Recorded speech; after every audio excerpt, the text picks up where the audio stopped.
तीसरे उन्होंने कहा मॉडर्निस्ट है। ये वो लोग हैं कि जो इस्लाम की एक ताबीर जदीद कर रहे हैं और उसे हमारी तहजीब के साथ हम आहंग कंपैटिबल बना रहे हैं। इनकी मदद करो, इन्हें सपोर्ट करो, इन्हें पैसा दो और इनके लिए खास तौर पर प्रिंट और इलेक्ट्रॉनिक मीडिया में इनकी अपीयरेंस का बंदोबस्त करो। इसलिए इनके पास कोई और जरिया तो है नहीं। इनमें से किसी को कोई मस्जिद में खतीब बनाकर तो नहीं खड़ा करेगा, बल्कि दाखिल भी ना हो सके शायद वहां। तो इनके लिए जरिया चाहिए ताकि अवाम तक पहुंचे। आज का सबसे बड़ा जरिया टेलीविजन है, लाओ इन्हें उस पर। और अंग्रेजी प्रेस हमारा खास तौर पर जो है इनका आलाकार है। इनके लिए यह है कि इनकी मदद करो, सपोर्ट करो और इन्हें प्रिंट और इलेक्ट्रॉनिक मीडिया के अंदर इन्हें एक्सपोजर दो।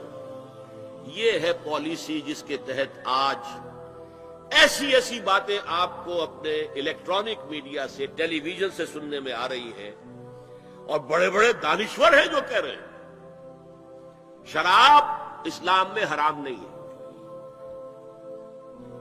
शराब पीकर धुत हो जाना, बिल्कुल मदहोश हो जाना हराम है।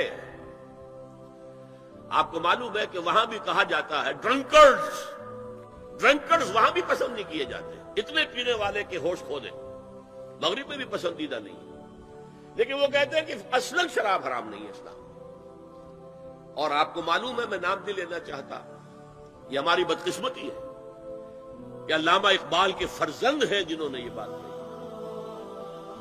फिर उन्हीं के एक और हम नाम है, उन्होंने शोशा छोड़ा। इस्लाम में पर्दा वर्दा नहीं है, कुरान में पर्दा नहीं है। ये तो एक वक्त की सोशल जरूरत थी, एक खास वक्त की जरूरत थी जिसके तहत कुछ अहकाम दिए गए, वरना ये तो मुस्तकिल अहकाम नहीं है। ये है वो सूरत हाल के जिसकी बिना पर मैंने आज इस मौजू को अपने लिए इख्तियार किया है। दीन की बात फैलाना सदक़े जारिया है।